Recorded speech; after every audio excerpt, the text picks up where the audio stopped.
നമ്മുടെ കസ്റ്റംസ് ഉദ്യോഗസ്ഥരുടെ അല്ലെങ്കിൽ ക്രിസംഗി കുട്ടന്മാരുടെ ഈഗോ സാറ്റിസ്ഫാക്ഷൻ തീർക്കാനായിട്ട് എടുത്തുകൊണ്ടുപോയ ദുൽഖർ സൽമാന്റെ വാഹനം, ലാൻഡ് റോവർ വാഹനം, അത് തിരികെ നൽകണം എന്നുള്ളൊരു അഭ്യർത്ഥനയുമായിട്ട് നമ്മുടെ ഈ പറയുന്ന ദുൽഖർ സൽമാൻ ഹൈക്കോടതിയെ സമീപിച്ചിരുന്ന ഒരു കാര്യം നമ്മൾ കണ്ടതാണ്.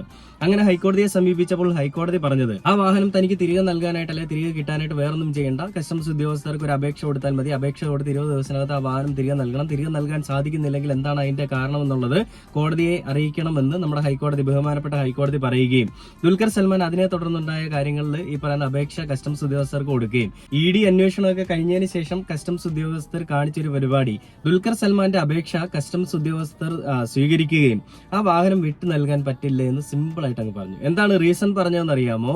ആ വാഹനത്തിന്റെ രേഖകളിൽ കുറച്ചൊക്കെ ഡൗട്ട് ഞങ്ങൾക്കുണ്ട്. ഹവാല ഇടപാടുകളിൽ കൂടി ഈ കള്ളപ്പണം വെളുപ്പിക്കാനായിട്ട് മമ്മൂട്ടിയും ദുൽഖർ സൽമാനും ഒക്കെ കൂട്ടുനിന്നതിൻ്റെതായിട്ടുള്ള അറിയിപ്പ് ഞങ്ങളുടെ കയ്യിൽ കിട്ടിയിട്ടുണ്ട് സാർ.